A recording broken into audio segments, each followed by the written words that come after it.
أنسيد وركن أنسيد دين أيوه حن تو قبنا يا شليته حسبك كل مية وحكسو قاعدي جودية أوروردا حسبية دا وسميسان قرالة وساقرن حسبك كل مية كاسو أي شيئين قرالة دي هرية قانك هرية أن حسبك كاسو سعري أو أن أنيقو قدومية حسبك كاسو سعري إني محان كل هذا أهل مكسو تشيديا وحا إسلام مانتا شير شرعيت كقبتي قدوميه هرية حسبك مدحويني هرية حسبك كل مية لقد دورتي مدحوين موسى بيح مدحوين موسى وكوهم بليي قدقة قرار كاس أي قدقة صو صارتي إسلام مرهان تانا قدقة كتا غيري إن حسبك كل مية شروع دا أما حسبك لي هاي أما كوا قدقة سي حسابتا يكون معمولان إن حسبك كل مية وبالمر سيحي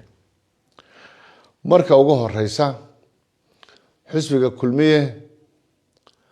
وحسبك ما أنت وجود داوين أحزاب تقرنك وحسبي لا أوران كراي عندنا أنا تفيري كراينين إنه دتكي حلقي أنا أروحنا تشرين حسبيين تشرين إذا قلنا دلك كشرت مركا أي حيد أوركي أسنم يدتكي حلكسك أخا محانكو ده هدايا waayeelka ahaa iyo waxgaradka ahaa iyo guurtiyadii iyo aqoonyahankii culimadii dalka ay sukeenkiisa iyo dhidibada u soo asaasay in dadka maanta kulmiye ka tirsan iyo Allah raxmaantii geeriyootay ay dhidibada u soo saareen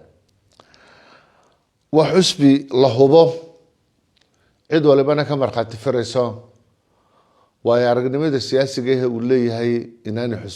xusbiyada kala lahayn وحسب الله إنه محانكو ده هداية الديمقراطية دي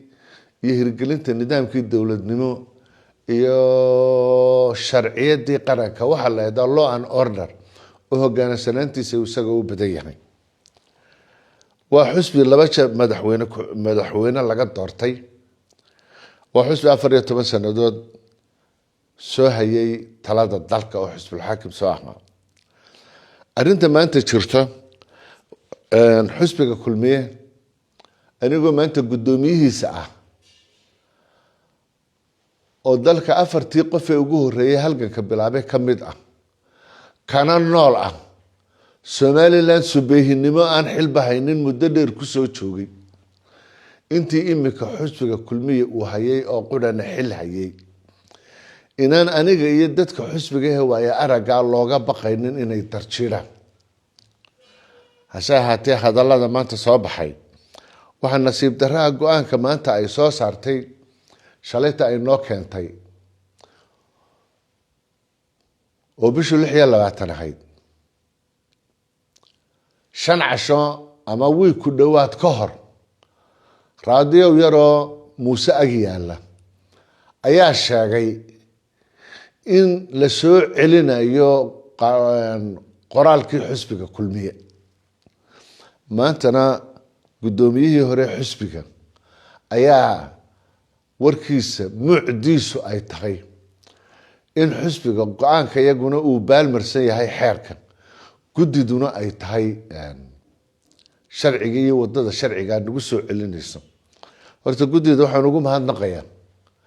inay gudidu sheegtay oo annaka noo sheegtay cidii qaraarka la ogeyd ee raadiyowga Muusana sheegay isaga laftiisuna sheegay inay ka mid tahay hase ahaatee waxaan doonayaa maanta halkan inaan ka cadeeyo xisbiga kulmiye 14 sanadood buu xisbul xaakim ah Muuse 12 sano ku dhawaad buu gudoomiye ah waa gudoomiyihii ugu muddada dheeraa xisbiga kulmiye soo maray xilligii lagu wareejiyay xilligii ahaydna isna wuu garanaya anna waan garanaya dadka xisbiga joogaana wuu wada garanaya khilaafkii keenay iyo wixii keenayna isna wuu garanaya anna waan garanaya waqtigeedan anna ka hadlaya iyo dad badan oo xisbigii hase ahaatee muddada imika sanadka ah bishala ee kulmiyey xilkii wareejiyey ee madaxweynuhu xilkii uu markaa xisbiga kulmiye doorashadii laga helay uu ku wareejiyey madaxweynaha maanta xilka haya xisbiga kulmiye xilka uu hayay wadatashiga uu caanka ku yahay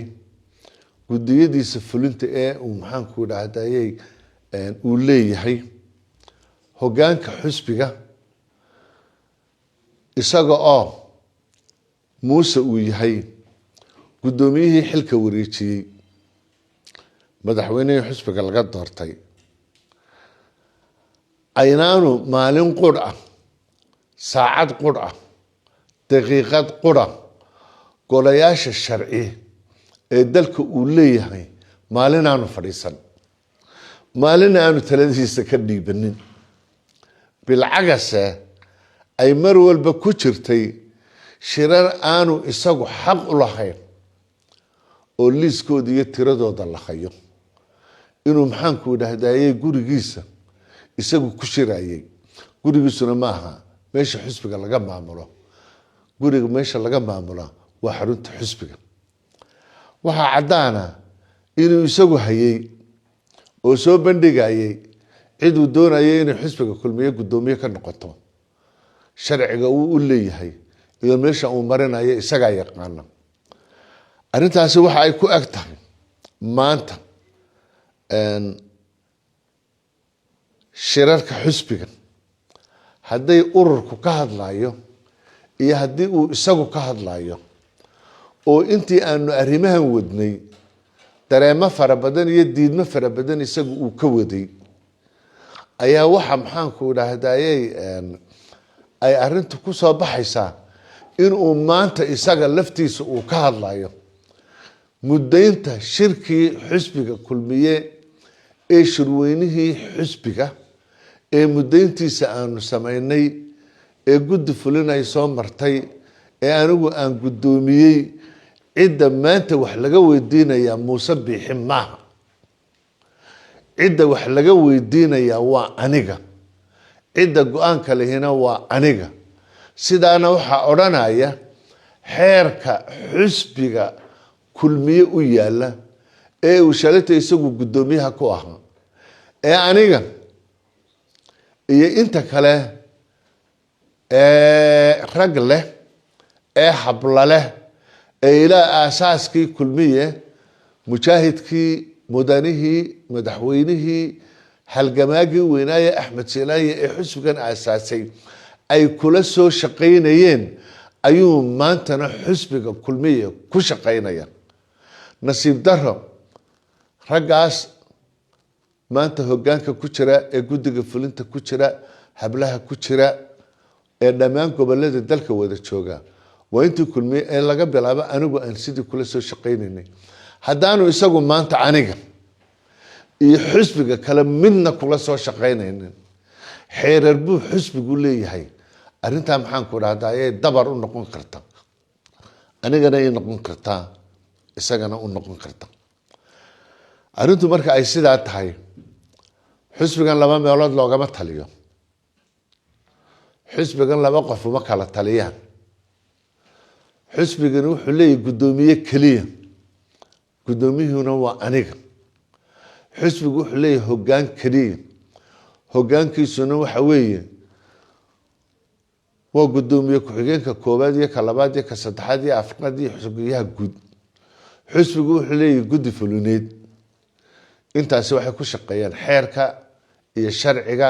shalaytana muuse uu ku maamulayay maantana anigu aan ku maamulayo haddii isagu maanta aanu ahayn anigana igulama maamulayo inta kalena kulama maamulayo aniga iyo ragga kale iyo hablaha kale xisbiga jooga waxaanu haynaa waxa weeye waa ixtiraam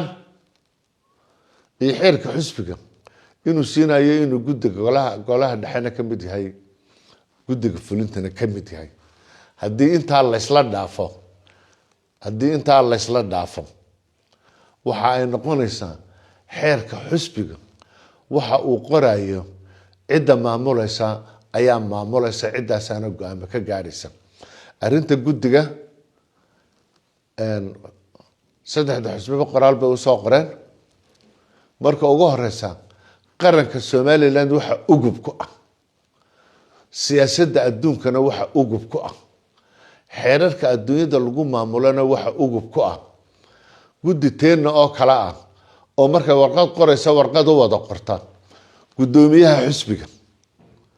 hoggaanka xisbiga golaha dhexe xisbiga iyo xubnaha xisbiga marka milyan iyo googa qof ee diiwaanka shan ee Somaliland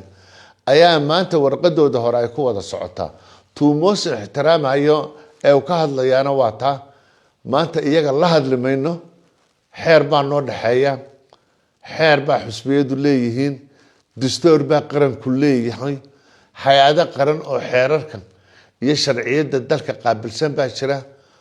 dawlad dalka ka dhisan baa jira taasaanu ku xisaabtamaynaa taasaanu ka wada hadlaynaa laakiin arrinta aanu ka hadlaynaa waxa weeye haddaan aniga ahay oo gudoomiyaha xisbiga iyo haddii hoggaanka xisbiga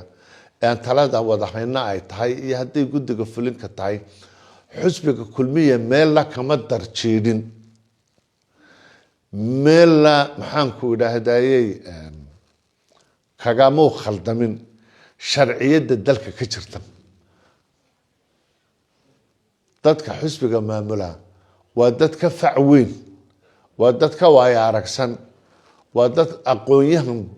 badan ah waa dad waaya aragnimo siyaasiya leh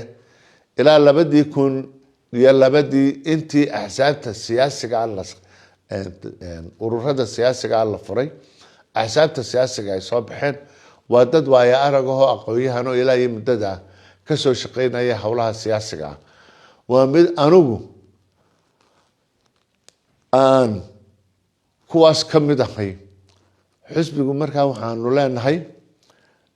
oo arrintan ku gabagabeynaya lagama maarmaan waxa ah xisbiga halka muuse ka leeyahay xisbigu ha u hoggaansanaado xisbigu uu u hoggaansamaaya malaakiisaska adiga taariikh soo jireenka ahee hore u soo jiray cidda isqabsadeen adiga u badnaaye adigu u hoggaansan nidaamka sharciga xeerka dhismaha iyo mas'uuliyadka maxaan ku dhahday xisbiga u hoggaansan baan ku leeyahay saaxiib u hoggaansan dadkani waa dadkii kula soo shaqeeyay haddii aanad la shaqaynaynin ka yeelo taxafud aanad la shaqayninoo haddaanad la shaqaynaynin aad wax ku yeesho wixii intaa ka badan hadalkeedana waa la gelayaa xisaabtankeedana waa la gelayaa midhanin aan cunina ma qabtaan ama adigaa khaladka yeelanaya ama annaka khaladka yeelanayna waxaan aad iyo aad ugu faraxsanahay iyadoo intii la soo joogayba arrintani ay socotay iyadoo xisbiga kala furkiisa cidda ugu badan ee lahayd ay adiga tahay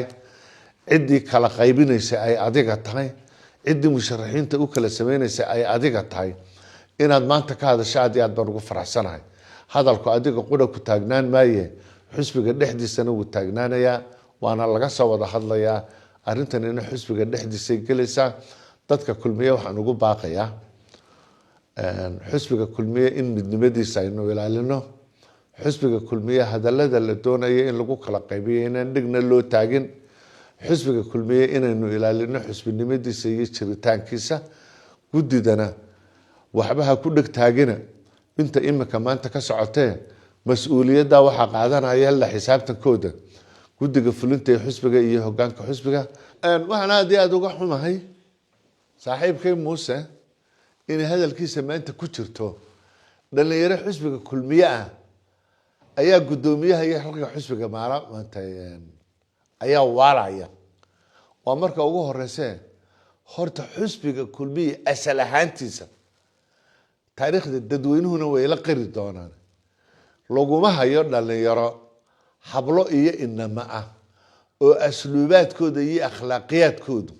ay lagu sifayn karo dadka waala dadka uu muuse u jeedaa maxubnaha xisbiga milgaha lehe maamuuska lehe baarlamaanka ku jiraba